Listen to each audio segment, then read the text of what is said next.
دنیا کے حالات اس وقت انتہائی کشیدہ دور سے گزر رہے ہیں۔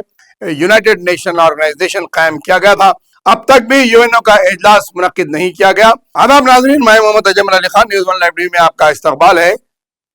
آج بات کرتے ہیں قطر کو لے کر، جہاں قطر پر اسرائیل کی جانب سے حملہ کیا گیا اور اس کے 72 گھنٹوں کے اندر دیگر عرب کے 6 ممالک پر بھی اسرائیل کی جانب سے حملہ کیا گیا ہے، اور اس کو نیتن یاہو کا یہ کہنا ہے کہ اسامہ بن لادن کے طریقے سے کار کو اس کو جوڑا جا رہا ہے، یعنی کہ اسامہ بن لادن کے معاملے میں جو حملہ کیا گیا تھا، جو اقدامات کیے گئے تھے، جو جنگی کارروائی کی گئی تھی، یہ بھی اسی کو جوڑ رہے ہیں۔ تو وہیں پر عرب ممالک کے سارے سربراہان دوحہ پہنچ رہے ہیں، اور اتوار اور پیر کے دن بڑی چوٹی کانفرنس منعقد کی جا رہی ہے، جس کے اندر اسرائیل کی جانب سے جارحیت اور اسرائیل کی جانب سے جو عرب ممالک پر نشانہ بنایا جا رہا ہے، اس تعلق سے فیصلہ کیا جائے گا۔ آئیے اس پر تفصیلی رپورٹ بتاتے ہیں۔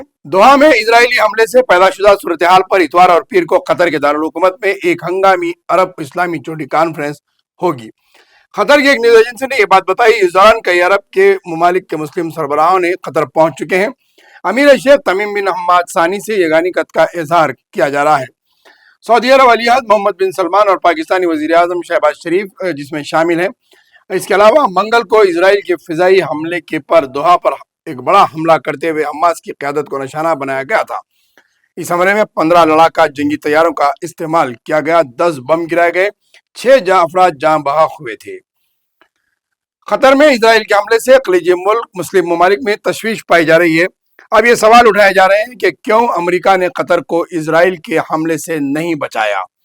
اس پس منظر میں قطر کی میزبانی میں مسلم ملک اور خاص طور پر عرب ملکوں کی ایک میٹنگ ہوگی۔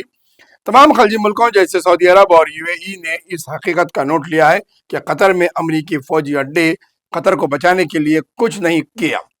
بعض ماہرین کا کہنا ہے کہ قطر میں اسرائیل کے حملے ٹرمپ کے رد عمل سے امریکہ کا اعتبار متاثر ہوا ہے۔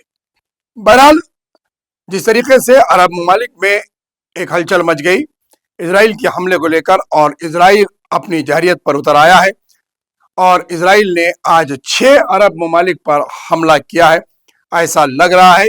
جہاں نیپال میں تشدد مچا ہوا ہے، ہندوستان میں چور گدی چھوڑ کی مہم پورے ملک میں پھیل رہی ہے راہل گاندھی کی قیادت میں، تو وہیں پر فرانس کے اندر عوامی انقلاب چل رہا ہے۔ تو عرب ممالک کے اندر اسرائیل کے حملے کو لے کر معاملات کشیدہ ہیں۔ تو وہیں پر امریکہ کے اندر ٹیرف کو لے کر، امریکہ میں امیگریشن کے پالیسیز کو لے کر ٹرمپ کے خلاف ملک کے اندر بھی احتجاج برابر ہے، اور بیرونی ممالک میں بھی، پوری دنیا میں بھی ٹرمپ کی پالیسیز کی مخالفت کی جا رہی۔ بہرحال دنیا کے حالات اس وقت انتہائی کشیدہ دور سے گزر رہے ہیں، اور ایسے میں دیکھنا یہ ہے کہ یو این او آخر کیا مداخلت کرتا ہے۔ اب تک بھی یو این او کا اجلاس منعقد نہیں کیا گیا، جبکہ دوسری جنگ عظیم کے بعد یو این او بنایا ہی گیا تھا اسی مقصد سے کہ یو این او کے اندر اس طریقے کے معاملے کو طے کیا جائے، اور ایسے ممالک کے اندر پیدا شدہ حالات اور ایسے عدم استحکام والی حکومتوں کا توازن برقرار رکھنے کے لیے یونائٹڈ نیشن آرگنائزیشن قائم کیا گیا تھا۔ لیکن آج یونائٹڈ نیشن آرگنائزیشن صرف نشستن گفتن کردن برخاستن کی ایسوسیشن آرگنائزیشن بن کر رہ گیا ہے، جبکہ اس وقت ساری دنیا میں عدم استحکام پھیلا ہوا ہے، لیکن یونائٹڈ نیشن آرگنائزیشن خاموش تماشائی بنا بیٹھا ہے۔